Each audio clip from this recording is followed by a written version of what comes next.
वन्दं वन्दे तं सौवदा शीर्षा।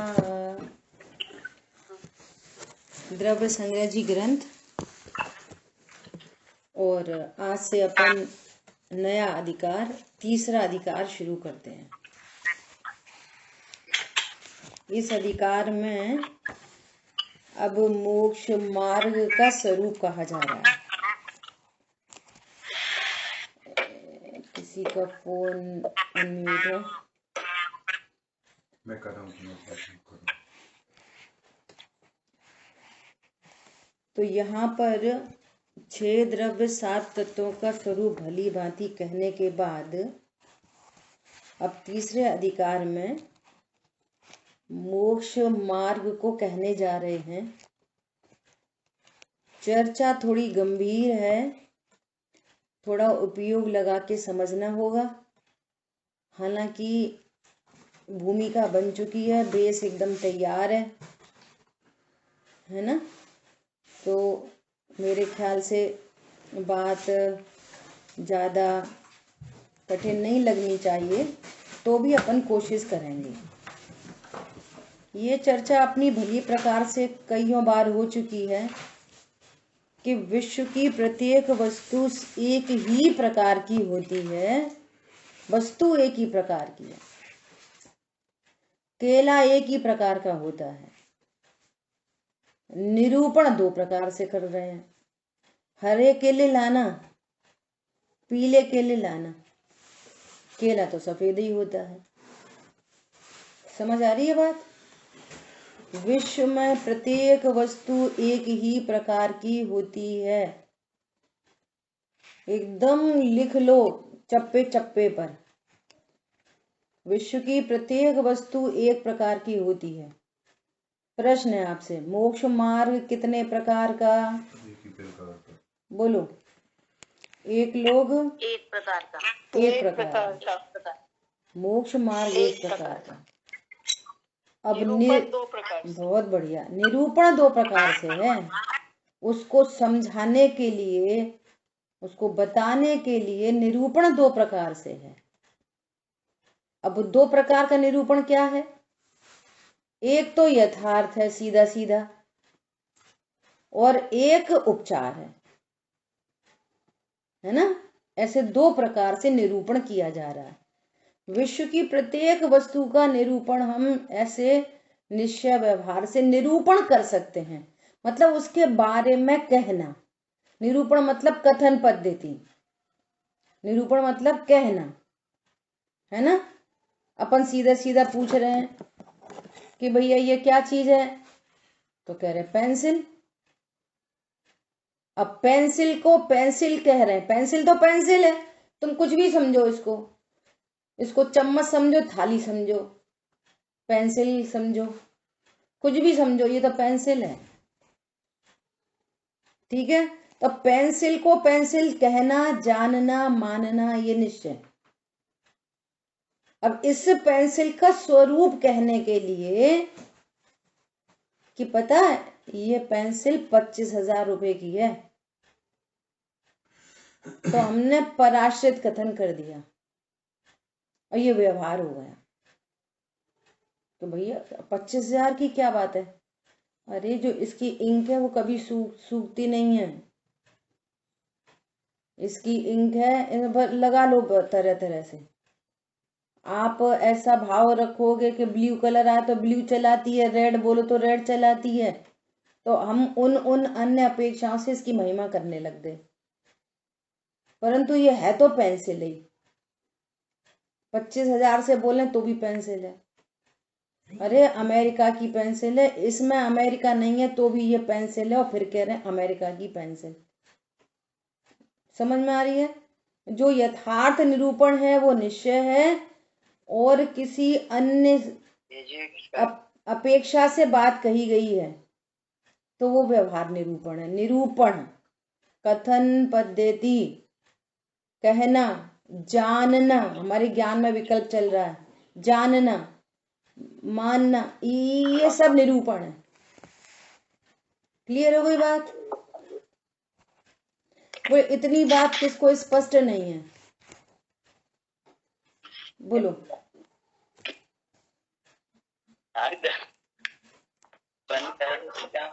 सभी को स्पष्ट है इतनी बात?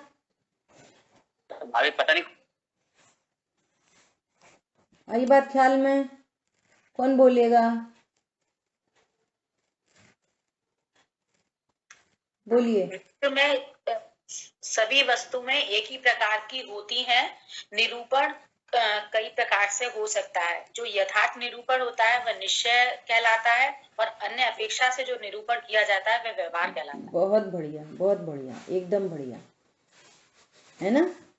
अब अपन मोक्ष मार्ग के स्वरूप को समझने जा रहे हैं। तो देखो हेडिंग क्या लिखा है, ये पता है अपने जैन समाज में बहुत भ्रांतियां चल रही हैं, बहुत भ्रांतियां। निश्चय व्यवहार का स्वरूप नहीं जानते, बहुत भ्रांति चल रही है, और स्वाध्याय करते नहीं है, और प्रभावित रहते हैं, मंद कषाय से प्रभावित रहते हैं, स्वरूप का अता पता नहीं है। अब क्या कहो, बड़े बड़े लोगों के द्वारा गड़बड़ हो रही है, ये समझो, है ना। इसमें उपयोग लगता है, स्वरूप समझा जाता है। किसी क्रिया का नाम व्यवहार और किसी क्रिया का नाम निश्चय नहीं है। समझ आ रही है बात? जिसमें जो अमेरिका तो नहीं है, जो 25,000 तो नहीं है, फिर भी इससे कुछ अपेक्षा लगा रहे हैं, तो वो व्यवहार लागू पड़ रहा है, ऐसा समझना, है ना। चूंकि पेंसिल लिखती है सो लिखना निश्चय है, और कुछ और है सो व्यवहार। ऐसा नहीं, ऐसा नहीं है। ये सब समझने की बातें हैं। देखो अब अपन सीधे सीधे गाथा पढ़ते हैं, बहुत भूमिका बन गई है। 39 नंबर की गाथा है। सम्मम दंसणाणम चरणम मोक्षस्य कारणम जाने व्यवहाराणिचयदो तत्तीयमयोडियो अप्पा सम्यक दर्श सद्ज्ञान चारित्र मुक्ति मग व्यवहार से इन तीन में शुद्धात्मा है मुक्ति मग व्यवहार परमार्थ से। अभी बहुत ध्यान से सुनना, अपन 2 बार 3 बार बोल चुके हैं। इस गाथा में कोई अलग प्रकार से निश्चय व्यवहार का स्वरूप कहा जा रहा है। अब तक हमारे ज्ञान में क्या निर्णय बना हुआ है? निश्चय मोक्ष मार्ग क्या है? बोलो, कौन बताएगा? निश्चय मोक्ष मार्ग, यथार्थ मोक्ष मार्ग क्या है? निश्चय मोक्ष मार्ग हमारे परिणामों में है, जो मतलब जो अपने परिणाम होते हैं वितरागता के, वह निश्चय मोक्ष मार्ग है। और व्यवहार मोक्ष मार्ग क्या है?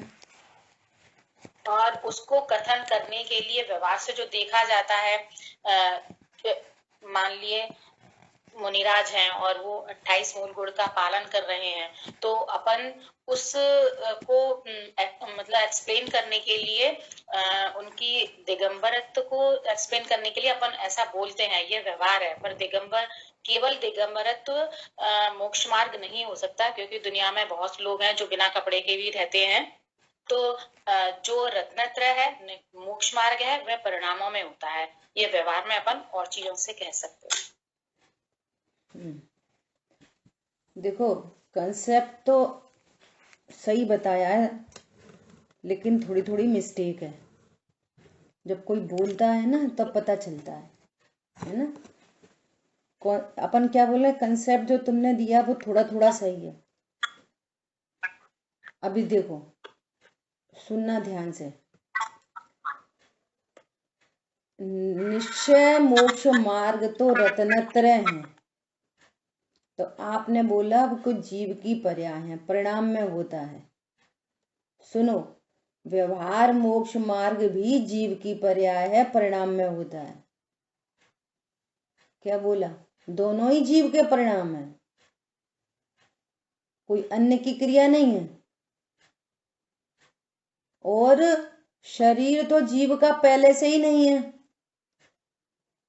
फिर शरीर की क्रिया को भी मोक्ष मार्ग कहना, सो वो तो और दूर का उपचार है, उपचार। देखो कितनी चीज हो गई, देखना भी। त्रिकाली ध्रुव भगवान आत्मा, ये त्रिकाली ध्रुव भगवान आत्मा, इसके निर्णय अनुभव पूर्वक रत्नत्र प्रकट होना, सम्यक दर्शन, सम्यक ज्ञान, सम्यक चारित्र। तो ये सम्यक दर्शन, सम्यक ज्ञान, सम्यक चारित्र, ये निश्चय मोक्ष मार्ग है, निश्चय मोक्ष मार्ग। ठीक है।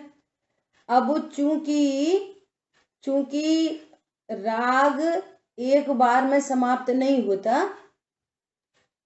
वो क्रम से अभाव होता है, तो रत्नत्रय प्रकट होने के बाद भी शेष राग में मंद कषाय रूप भाव में ये जो परिणाम होते हैं, शुभ भाव, अणुव्रत, महाव्रत के परिणाम, मंद कषाय भी जीव का ही परिणाम है।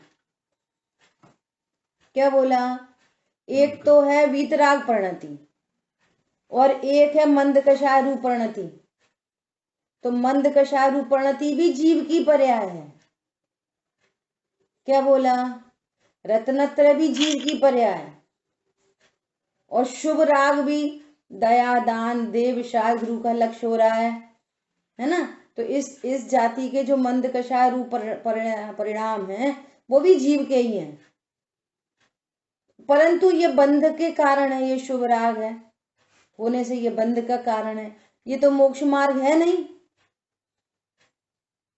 ये तो मोक्ष मार्ग है नहीं। मोक्ष मार्ग तो रत्नत्रय है, सम्यक दर्शन, सम्यक ज्ञान, सम्यक चारित्र, जो स्वभाव के लक्ष्य से प्रकट होते हैं, है ना।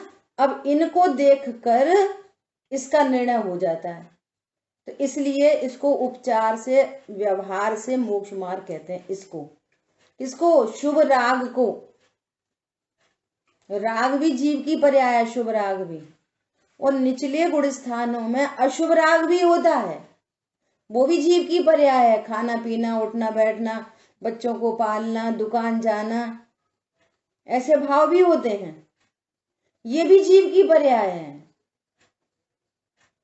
क्या बोला? जीव के परिणाम तीन प्रकार के, चारित्र गुण की मुख्यता से तीन प्रकार के, एक वीतरागता, एक विशुद्ध परिणाम, एक संक्लेश परिणाम।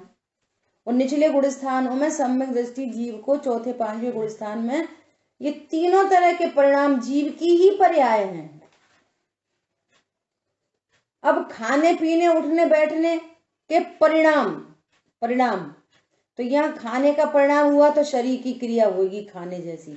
इनका दोनों का निमित्त नैमित्तिक संबंध है शरीर की क्रिया से। तो शरीर की क्रिया तो एकदम ही भिन्न तत्व है, ये तो पुद्गल तत्व है, और ये सब जीव की पर्याय में हो रहा है, और ये भगवान आत्मा। ये तीन काम जीव की पर्याय में हो रहे हैं, ये भगवान आत्मा है, और ये तो एकदम भिन्न शरीर है। शरीर का जैसे अभी शुभ भाव उत्पन्न हो रहा है, सबको समझाएं ऐसा भाव उत्पन्न हो रहा है ना, तो ये जीव की पर्याय है।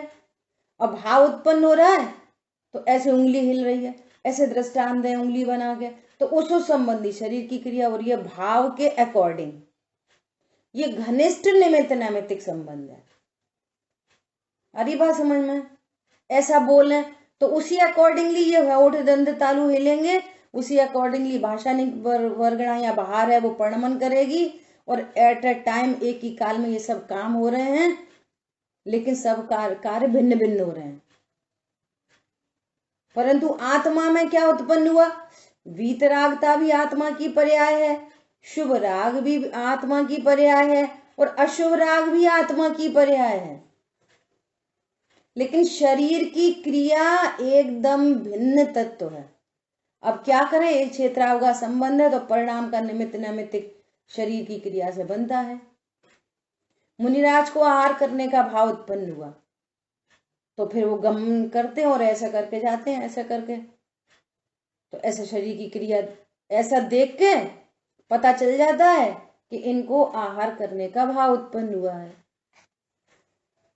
वो शर्तों पे जा रहे हैं और उनके लक्ष्य से किसी ने नहीं बनाया हो, श्रावक ने अपने लिए ही बनाया हो, और ऐसे ऐसे नियम संयम लेके जा रहे हैं, तो निर्णय बनता है कि इनकी परिणति में 3 कषाय चौकड़ी के अभाव की वीतरागता है। अब चूंकि वो दिखाई देती है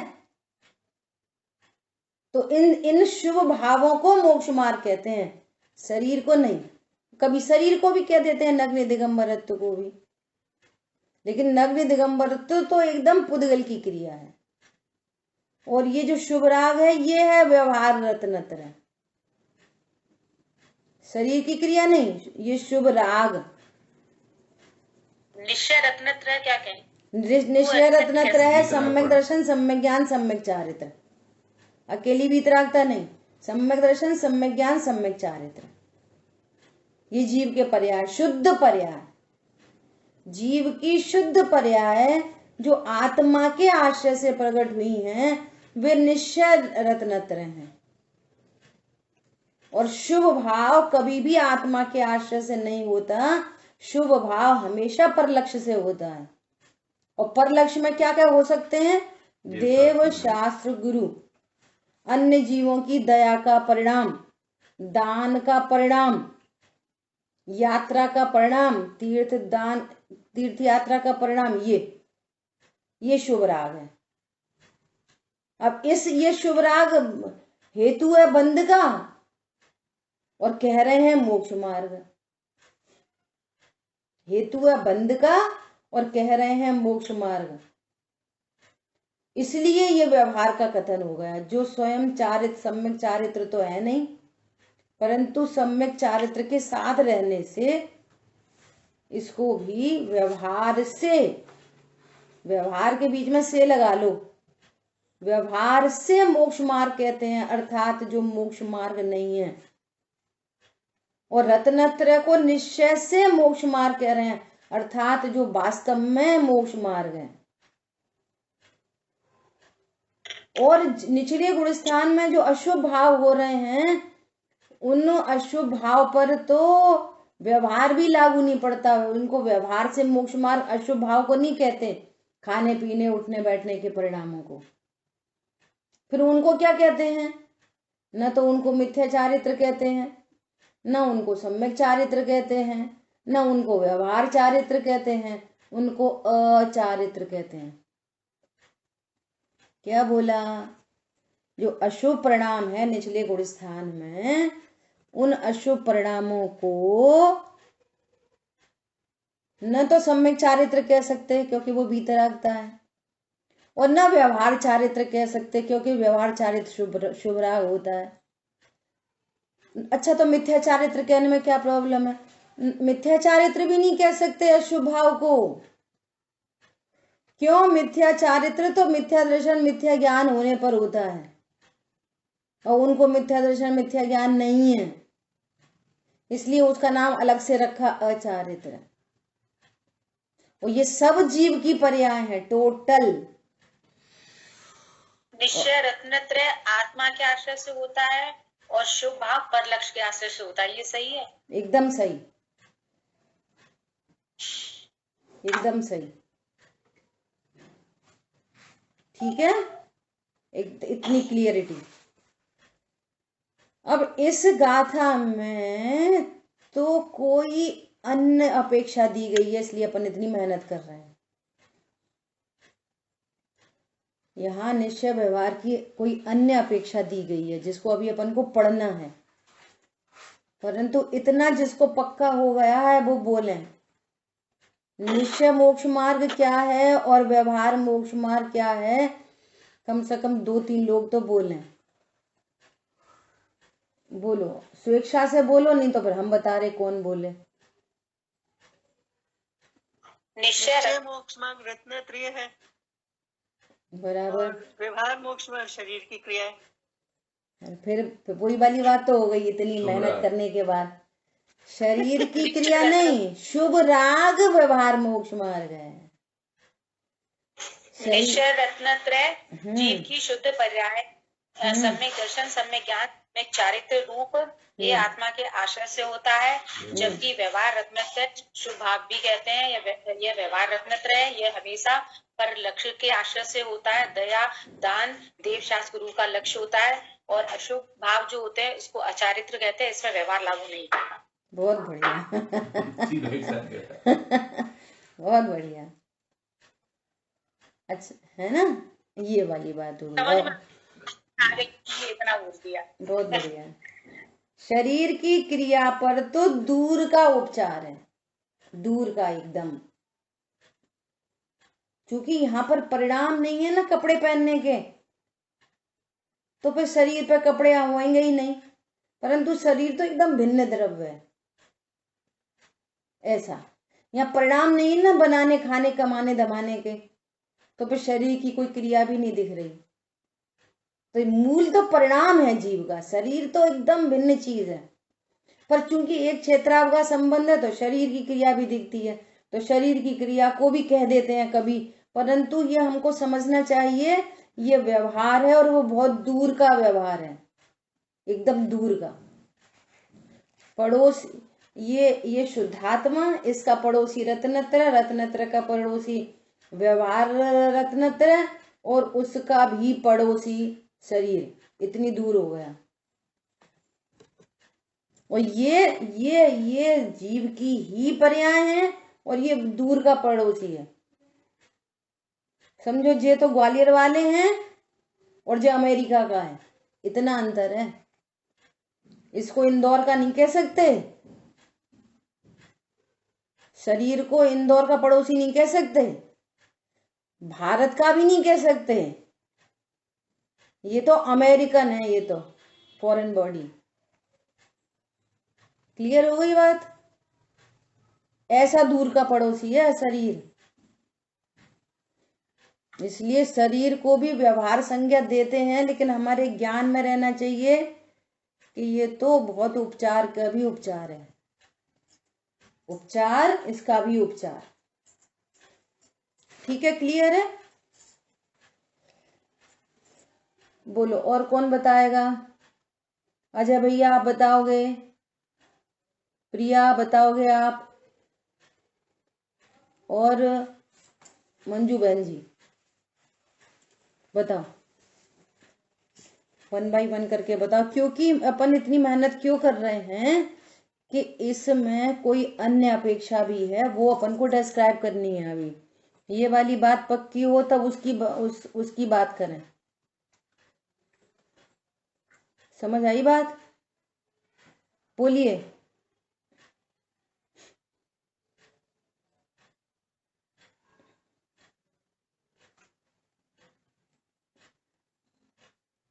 इतनी मेहनत हमें करवाते हो बार बार बुलवा के।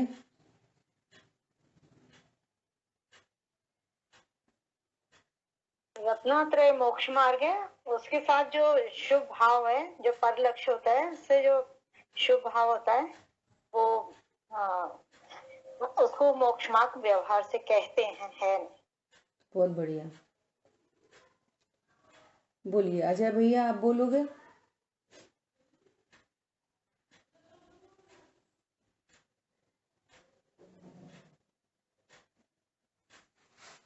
अच्छा, ऐसा बोल दो कि नहीं बोलेंगे?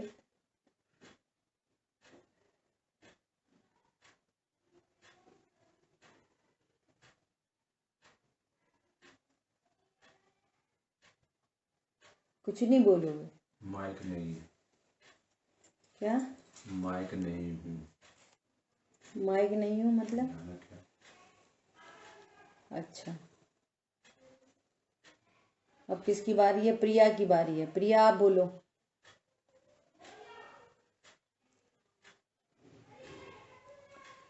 पीसी से हूँ। ओके, ठीक है। अचला भाभी जी, आपको बात क्लियर हुई?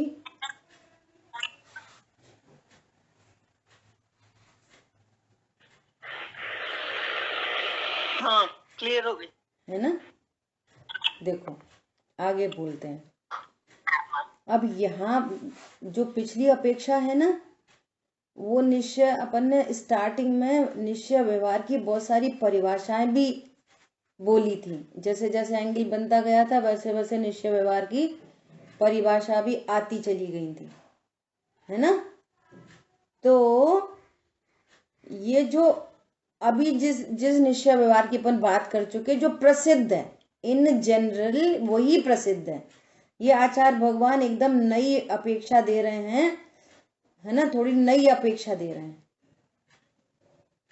तो जो पूर्व की अपेक्षा में जो निश्चय रत्नत्रय बात हो गई, तो निश्चय रत्नत्रय पर्याय है ना? और व्यवहार रत्नत्रय भी जीव की ही पर्याय हैं, परंतु वे उपचार है, या यथार्थ सो निश्चय और उपचार सो व्यवहार। ये फॉर्मूला लग रहा है जो अपन चर्चा की, जिस अपेक्षा की अपन चर्चा कर चुके हैं। इसमें कौन सी अपेक्षा लग रही है? यथार्थ सो निश्चय और उपचार सो व्यवहार। और वो उपचार क्या है? शुभ भाव, जो कि वास्तव में मोक्ष मार्ग नहीं है, परंतु हम उसको मोक्ष मार्ग कह रहे हैं। और रत्नत्रय वास्तव में मोक्ष मार्ग हैं और उनको हम मोक्ष मार्ग कह भी रहे हैं। इसलिए वो यथार्थ सो निश्चय और उपचार सो व्यवहार, ये अपेक्षा लागू करके ये पूर्व अपेक्षा हो चुकी। अब जो नई अपेक्षा आ रही है इस गाथा में, उसमें क्या मंतव्य है आचार्य देव का? अभेद सो निश्चय, भेद सो व्यवहार। इस अपेक्षा से यहाँ पर निश्चय और व्यवहार मोक्ष मार्ग की चर्चा चल रही है। यहाँ पर दूसरी अपेक्षा से निश्चय व्यवहार मोक्ष मार्ग कहा जा रहा है इस गाथा में। वो कौन सी अपेक्षा है? कौन बोलेगा? अभेद सो निश्चय, भेद सो व्यवहार। इस अपेक्षा से यहाँ अब बात आएगी। अभी देखो क्या कह रहे हैं, व्यवहार। अभी आप ये वाली बात नहीं कही जाए तो आप घबरा जाओगे इसको पढ़ के। अभेद सो निश्चय मतलब, अभेद मतलब त्रिकाली ध्रुव भगवान आत्मा, जिसमें रत्नत्रय प्रकट होने की शक्ति है। ये शक्तिमान पदार्थ, इसको कह रहे हैं निश्चय रत्नत्रय। भगवान आत्मा को ही निश्चय रत्नत्रय कह रहे हैं। क्योंकि क्यों कह रहे हैं? क्यों कह रहे हैं कि रत्नत्रय प्रकट होने की शक्ति इसमें है। सो अभेद की भाषा में आत्मा को ही कह रहे हैं रत्नत्रय। और इसके आश्रय से जो पर्याय प्रकट हुई, तो उन पर्याय की जैसी बात करने लग पड़े सो भेद खड़ा हो गया। जैसा ऐसा बोलोगे मैं शुद्ध आत्मा हूं, तो ये निश्चय, और अपन बोलेंगे मैं मात्र जानने वाला हूं, तो जानने की पर्याय भेद खड़ा हो गया, तो बस ये व्यवहार हो गया, है ना? तो यहाँ पर सम्यक दर्शन, सम्यक ज्ञान, सम्यक चारित्र को व्यवहार कहा जा रहा है, अपेक्षा भेद की। और भगवान आत्मा को निश्चय रत्नत्रयात्मक कहा जा रहा है। बोलो, अनेक अपेक्षाएं हैं, अपेक्षा आपको क्लियर करनी पड़ेंगी। अभेद सो निश्चय और भेद सो व्यवहार, ये वाली अपेक्षा से यहाँ चर्चा चल रही है।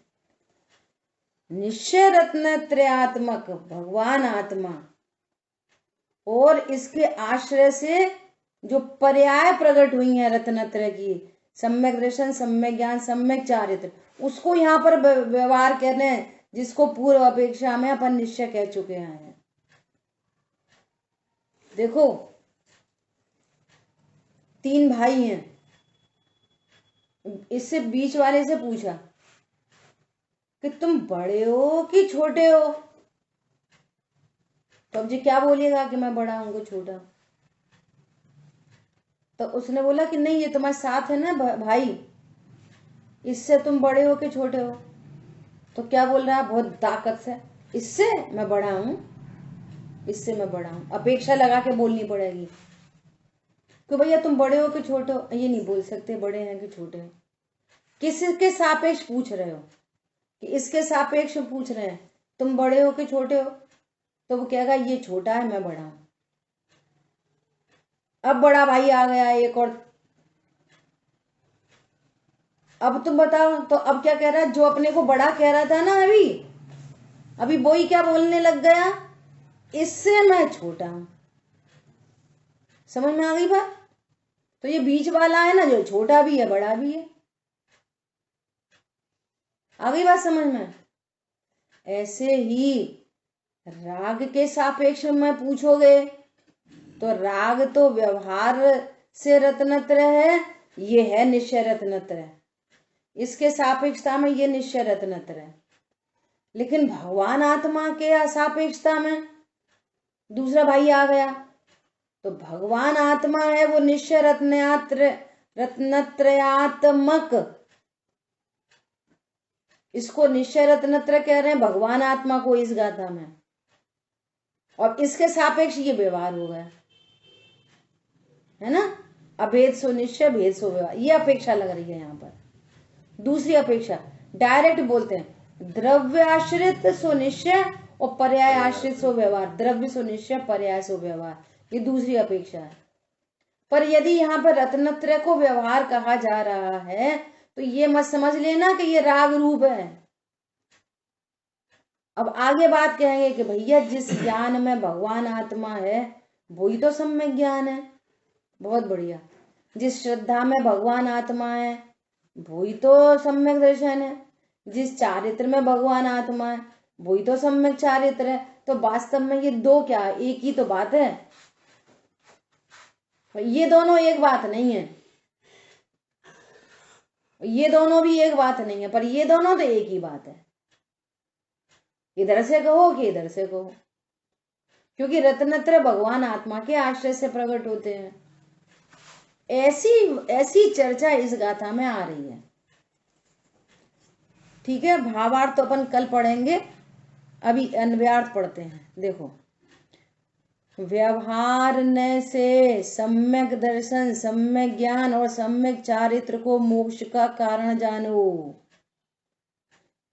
तो ये चर्चा बहुत रेयर मिलती है। आचार्य देव द्रव्य दृष्टि कराना चाहते हैं। ये तो निश्चय रत्नत्र को ही व्यवहार कह रहे हैं। ये तो बड़े भाई को ही छोटा बोलने लग गए। अभी तो कह रहे थे बड़े भाई, अरे इसकी सापेक्षता में बड़ा भाई है।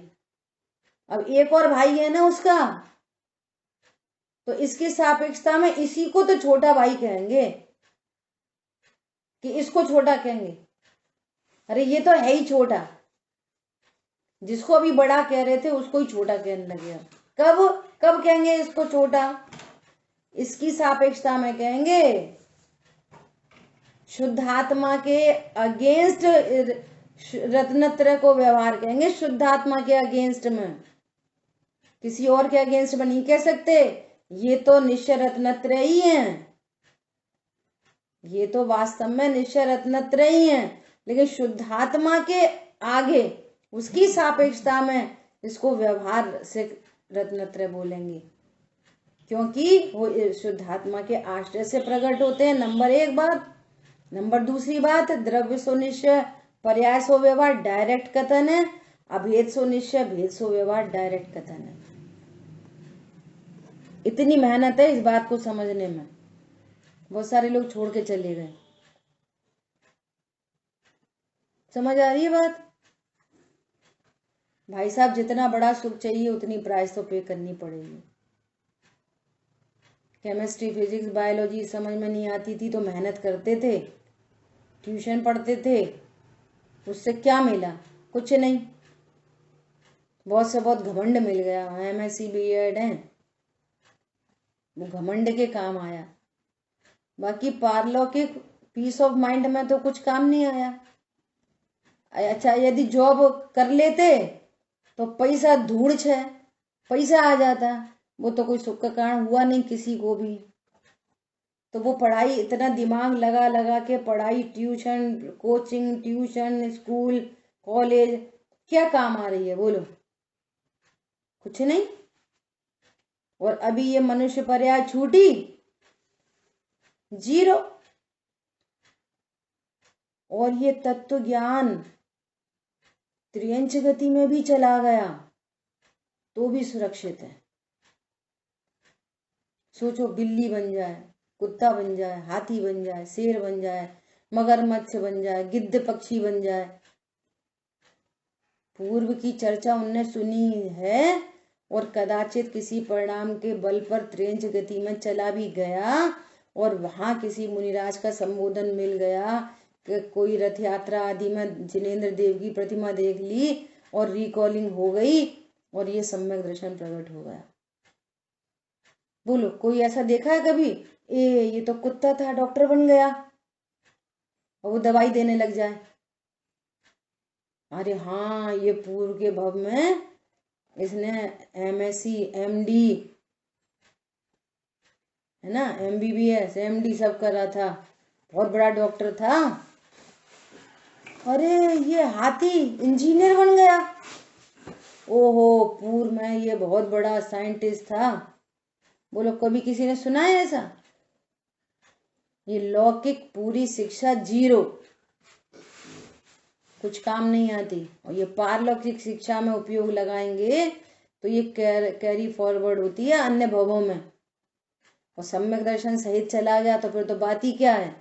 और कदाचित सम्यक दर्शन नहीं हुआ, तत्व निर्णय लेके गया, धारणा ज्ञान में लेके गया चीज को, तो जरा सा प्रसंग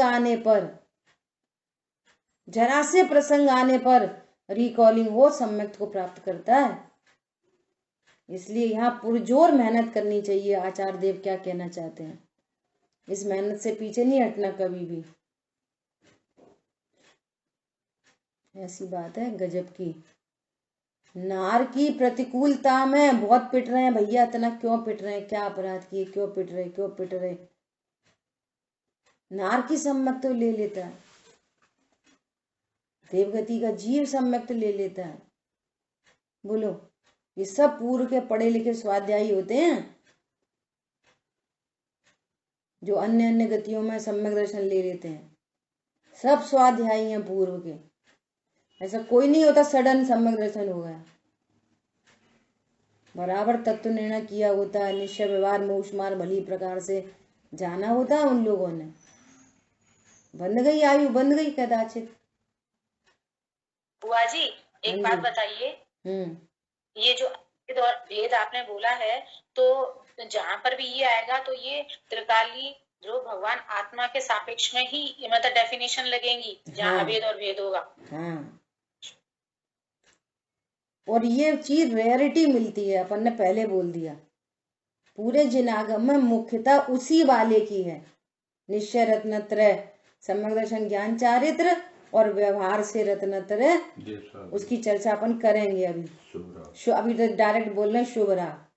बात है रत्नत्रय तो बस ज्ञान श्रद्धा चारित्र तीनों पर्याय लगती हैं, सीधे राग बोल देते हैं। रत्नत्रय बोल रहे हैं ना, व्यवहार रत्नत्रय, तो यहाँ पर भी ज्ञान श्रद्धा चारित्र तीनों पर्याय लागू पड़ेंगी।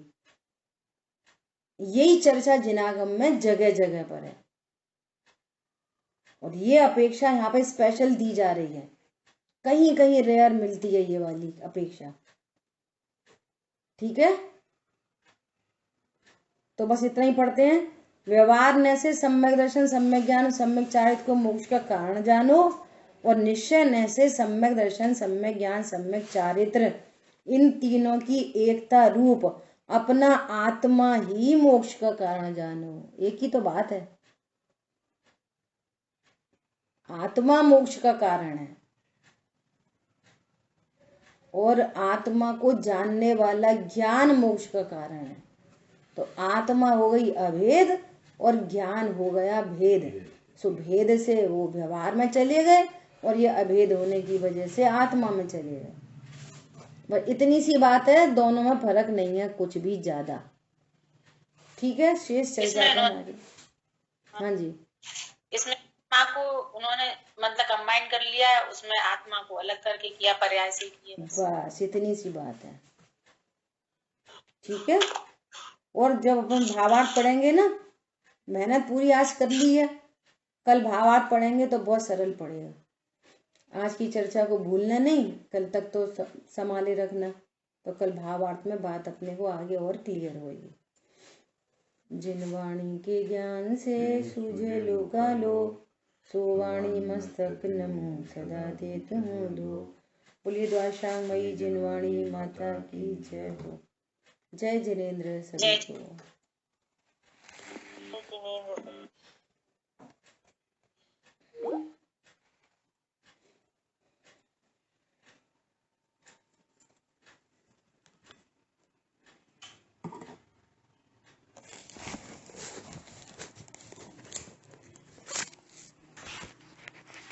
कोई दिक्कत थोड़ी